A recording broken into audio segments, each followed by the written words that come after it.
Okay, so I've been bitching about that, what I thought was a hold on their very first play, but you could have called it, but it was such a brilliant play design.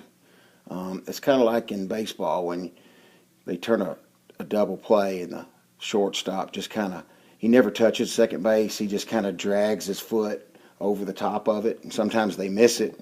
Obviously, sometimes the umps don't even care because it looks so good. The runners would typically be out. They're going to call him out anyway, unless he bobbles the ball. This is kind of how I look at that.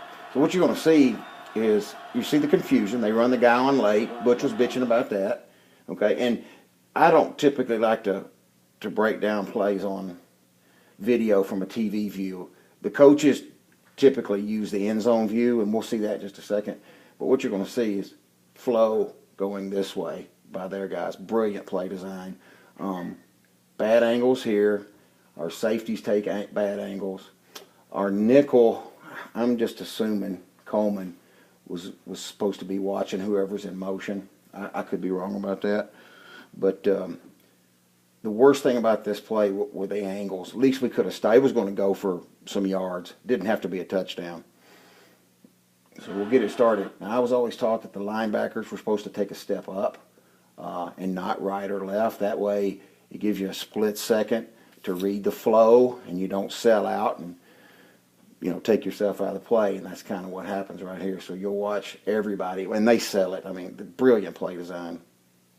2x2 bunch formation. Boom, it's over with right now. So great fake here. Okay. Little hold right there. Obviously, this clown right here is never going to see it. He hasn't seen one yet, but doesn't really make any difference. Of course, it would have been called on us. I guarantee it. But that's sour grapes. Terrible angle. AJ has no chance. He's doing a pretty good job right here. He's beat, but at least he's pursuing to the play. He's got a pretty good angle, but he got his head on the front, so that's legal. He should have already redirected. He has no chance. AJ, I'm surprised AJ even runs it out because you can tell he's jogging. He knows he doesn't have a chance. Jalen's already jogging. Now, this is where we get killed right here. That's a hold. That's what I was talking about. At least it sure looks like a hold. Or he kind of turned himself around and made it an almost a legal block. But this was the worst angle on the field right here. Let me go back. Here we go. Boom. And then he puts on this little Nintendo move. And then if he hadn't bit on that little move, he could have probably made a play. And then obviously, and then of course they're intimidated. The refs aren't going to make a call right on their sideline. And this fucking jackass right here. God, this guy's so fast. Yeah. This guy probably should have called the hold if he saw it. God, what a play. Tide rolling early, just like last week. Nothing's changed. Ryan Randolph absolutely whiffed on the tackle. No, he didn't whiff on it. He took a bad angle. Look at this cocksucker.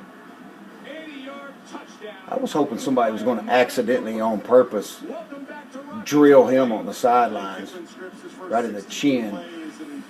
All right, so this is where the coaches do their film study. So when you shade tree play callers, when you start breaking these films down and calling in on the radio show, keep in mind that you don't see all 11 defenders typically in the frame. This is where the coaches do their film study, so you can see where everybody's lined up.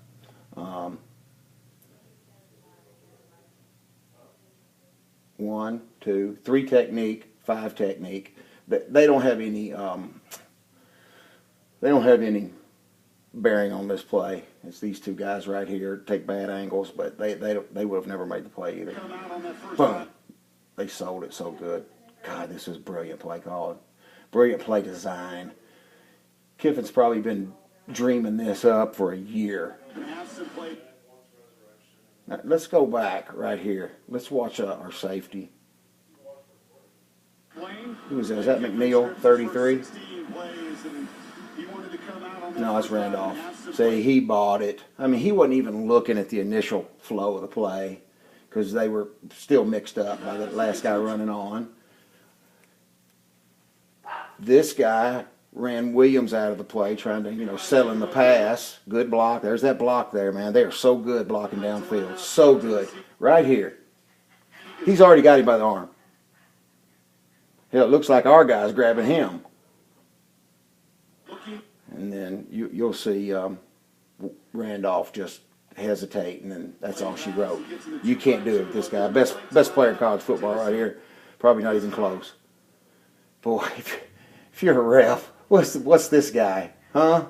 You don't see that as a hold? God, there it is though. It's like that play I was talking about on double plays. It was so brilliantly designed. You can't hardly call that. Of course, it'd probably been called on us. That guy's so good. God, he's fast. Anyway. But what you got to like is we never laid down, and they kept playing hard, and that's a direct reflection of their head coach. So all you people that want to criticize and bitch and moan. Now this referee right here is terrible. He was the one doing the OU game when the guy made the sack and danced.